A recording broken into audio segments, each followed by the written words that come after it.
Big opportunity this weekend to get back in the win column. How do you guys look at this Panthers team?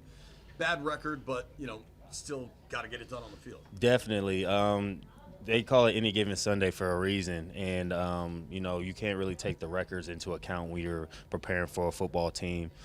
So we know they have really good players over there. They're led by Andy Dalton, who's played a lot of football and is playing well also, and they have some great players on defense. So you have to be able to come out and execute at a high level. Nothing is given, and you don't win the game on paper. So we're just focused on getting better at the things that we didn't do well last week and coming out faster this week and executing at a high level so we can try to put the pressure on them at home.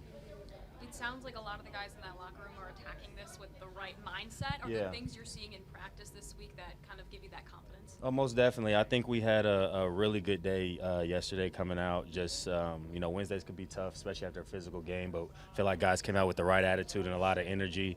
Today coming out in pads is a great way to get ready for the physical part of the game. And then DQ does a great job of just taking care of us as well, so making sure that we're getting quality reps. And, we're just looking forward to this challenge to get back on track and get back in the win column because after a tough loss last week, we felt like we left a lot of things on the table that are self-corrected. You got to give credit to Baltimore because they executed their game plan better than we did, but we also feel like we left a lot on the table on our end. So it's just about cleaning those things up and trying to do better this week. Terry, is this team a little bit better than other ones you've been at about just making sure, like, not kind of leaving the previous game in the past? Oh, definitely. I think you felt that right off the bat. Like I think when you got in the locker room, everybody felt really upset and mad. But I think the ability to come in the next day and be very accountable. I think everybody look themselves in the mirror and see how they can be better going into this week. And we're getting B-Rob back, so obviously that's really big for our offense. And it wasn't something that we were ever pointing fingers, but we just felt like we didn't put our best foot forward execution-wise. We played them tough. We played to the end, but we didn't come out with the win. That's most important. But we didn't have a group that was really dwelling on that. We were just eager to get back to practice. I think that's the unique thing that I like about this team. We trust the work that we put in each and every week, and we were excited to get back to work. And I feel like that's why we had a good practice yesterday because the energy and the mindset was in the right place. Gary, Cliff told us earlier that second touchdown you caught Sunday on a fourth down, you and Jaden sort of came up with that in the huddle. Yeah. First of all, I guess what was said in the huddle? Yeah. And what does that say about just the relationship you guys have grown so far? Yeah, it's definitely growing between him and I. And coming out of the huddle on that play, he just asked me, what route do I want? And I was like, oh, all right.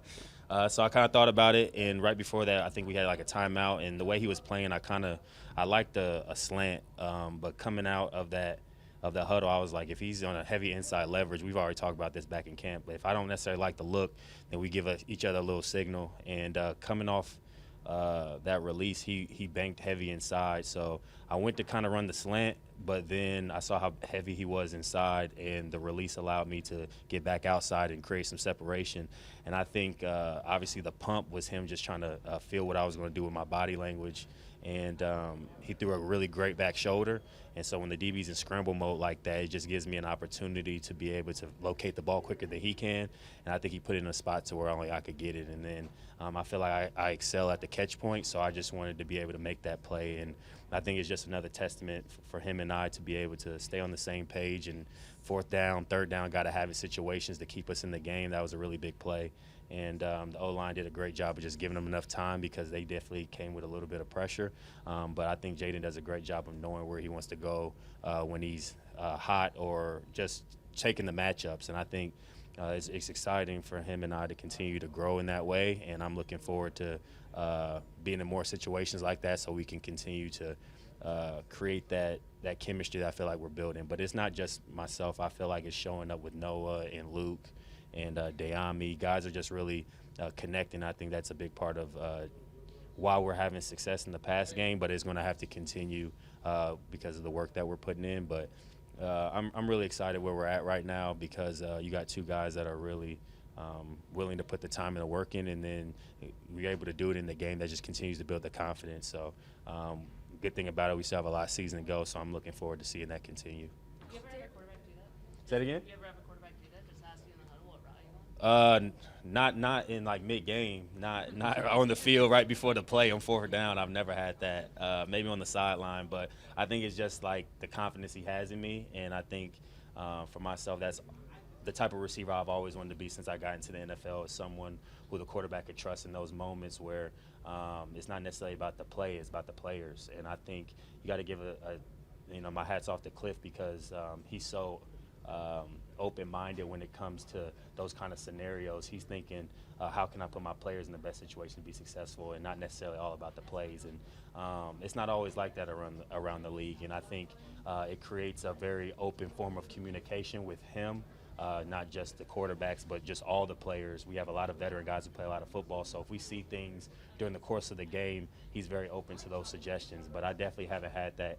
I wasn't even expecting, honestly, to go what route you want, but that's fun for me. I mean, I think it gets my juices flowing because in those moments you want to be the guy that your team trusts in those situations. And for him and I to connect, and we've done it a few times, I think that's exciting. And, going forward, we got to be anticipatory of maybe we get more clouded coverage to my side, and other guys have to be ready to make plays. But the good thing about our group, we've had a lot of receivers being ready to step up for their moments, and we anticipate that continuing.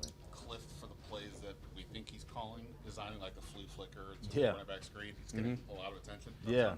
When the plays are when you guys are seeing it in practice and getting notes coming, how exciting is that for it to be something that's as creative as it seems like he's been doing all year? Yeah, he's extremely creative, and I think his ability to for us to run similar concepts out the same formations or even different formations running the same plays is keeps the defense on their toes because when we have the base stuff of what we like to do, but then you have counters off of that, I think it makes it extremely hard for defenses to be able to react. And I think going into this week, obviously, hopefully we can get our run game back going because I think that's a big component of why we have success offensively.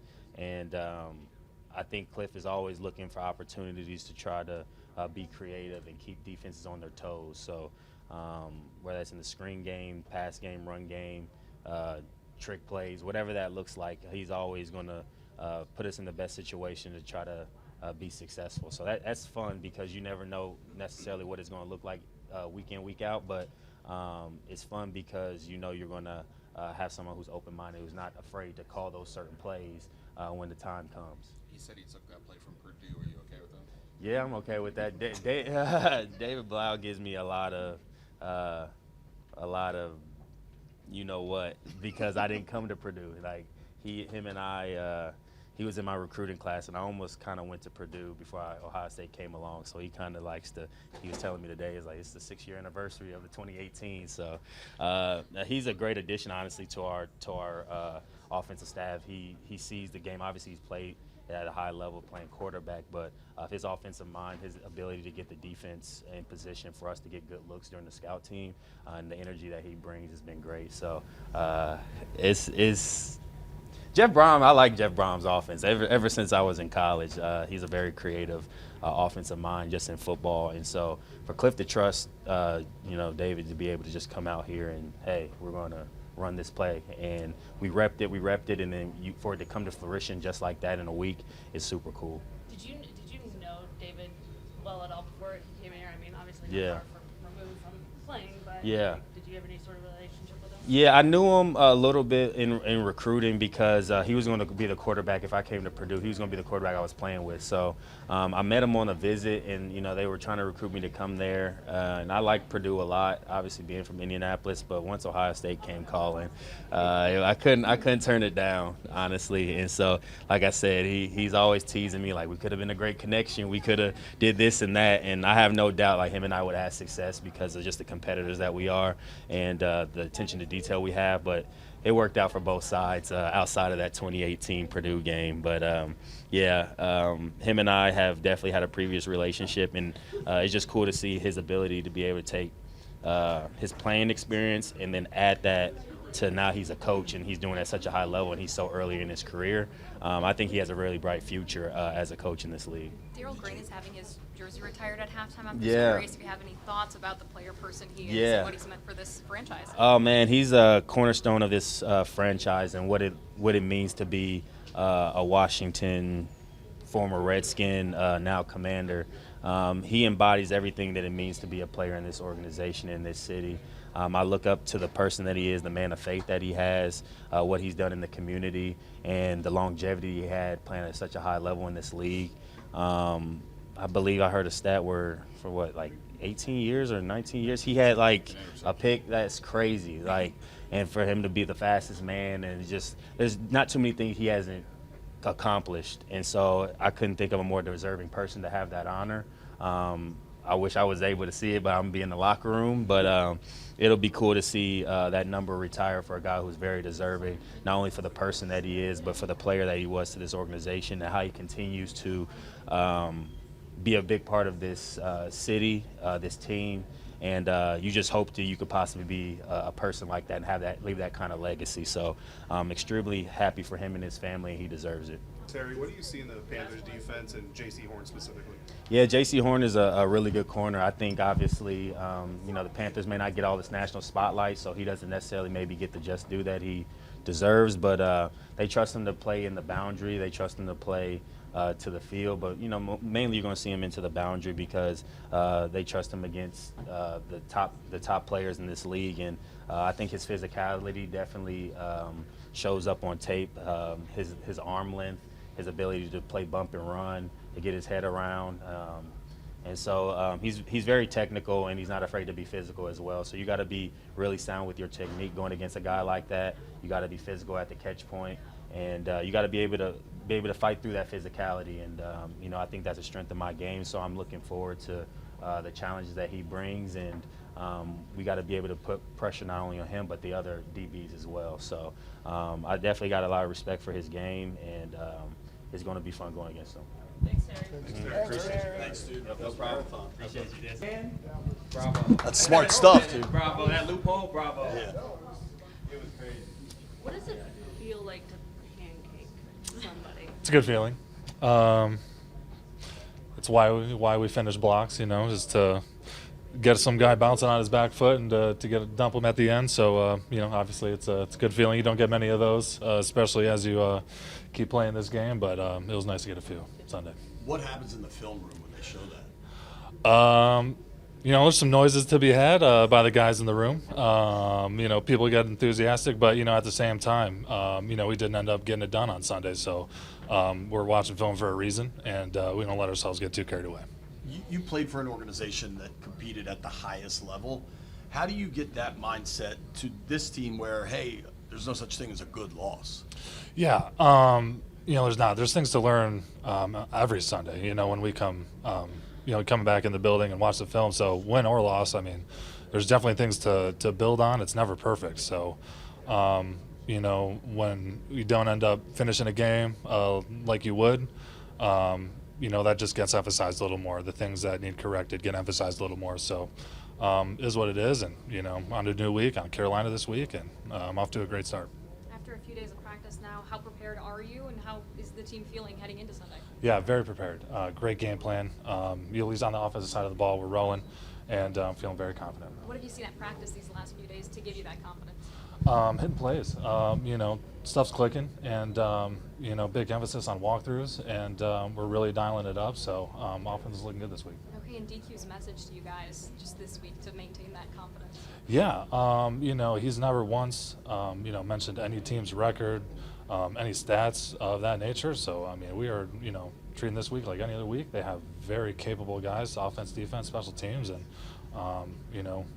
we got to bring it this Sunday. So. Does it feel like we are not halfway, but a third of the way through this season when it comes to how much this team is progressing week after week?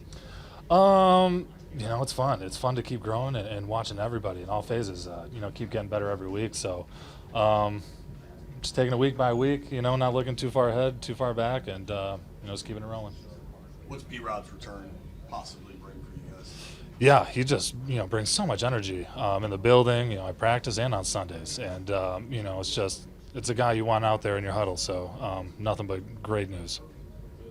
Daryl Green's jersey's being retired this at halftime. Just Yeah. what kind of a person, player is he when you think of his name? Yeah, legend. You know, it was cool. You know, DQ hit a little piece on him in a team meeting. You know, it was just really cool to, you know, learn about all that he accomplished here and in the league, and it's very cool. And you know, I know we won't witness it per se, but just to have that done, you know, for him, it's great. Sam's reaction to your pancake. It's my guy, man, and he gets hyped up. So you know, I love it. He's super enthusiastic, and he's a great teammate. Thanks, Stu. This super quick. Yeah. Jaden just got his 5th Rookie of the Week in 6 weeks. As a fellow rookie, Yeah. is that just astounding? No, it's awesome. I mean, it's just a testament to the work that he's put in and continue to ascend and become and turn into the player that he is. So it's definitely cool to see. Do you know if Sam Cosmi got any Rookies of the Week when he was a rookie? Man, I mean, I'd hope. I don't think they do. They don't take care of you guys. Do you think Jaden should share some of the Rookies of the Week with man. his fellow rookies? I don't know. I mean, it's his. He earned it, so he gets to do whatever he wants with it. I see the big box in his locker every so often, so it's just cool to see. The kid's such a hard worker and just a great dude. So it's cool to kind of see his success and his development, and it's great to be on the field, the same field with him. So Thank you, buddy. yeah, appreciate it. Jaden Daniels just got his 5th Rookie of the Week award in 6 weeks. Is that just nuts? I mean, yeah, I just heard that he had his 5th one, so that's pretty crazy. I mean, the level that he plays at, you know, I feel like he's the best rookie in the class for sure. The way that he plays, the way that he holds himself in the locker room, I just see that. I mean, it's just kind of what it shows, what he puts on tape. You know, as a fellow rookie and as, you know, somebody on the blind side there, you think spread the love out a little, let you hold one of the belts? Nah, man. I mean, you know, I just do my job and he does his. And I mean, like I said, those rewards just reflect who he is as a player, as a person, how he holds himself here and what he does for his team. Thanks, buddy. Appreciate you. He retired at halftime. Your thoughts on him as a player, person, what he's meant to this franchise? Yeah, I think the thing with him of like I think about how long I've been around and then how long that dude played and how good he was. I think if I'm not mistaken, this could look bad on camera, but it was a pick for like 19 seasons in a row. I mean, what in the world, man? So I still wish that they would do the fastest man in the Pro Bowl, and like that was just some cool memories, obviously, with that dude. And he's always around, always got a smile on his face. Consistent dude, consistent player. So 20 years for him. You're at what now? I'm at 11, so, I know, that's like thinking about like just just doubling it down and running it back. I mean, that's definitely quite a feat. Yeah. Do you remember when you first met Daryl? Wow. I remember probably my rookie year whenever all of those legends came, and I tried to go introduce myself to everybody. And so now it's kind of cool whenever I see them, they'll actually know who I am. Whereas my rookie year, I was like, hey, I'm Tress. But he's come and spoke at our chapel. He's always around. Seeing how excited the fans get every time they see him, that's always pretty cool. So, yeah. Yeah, you got it, guys.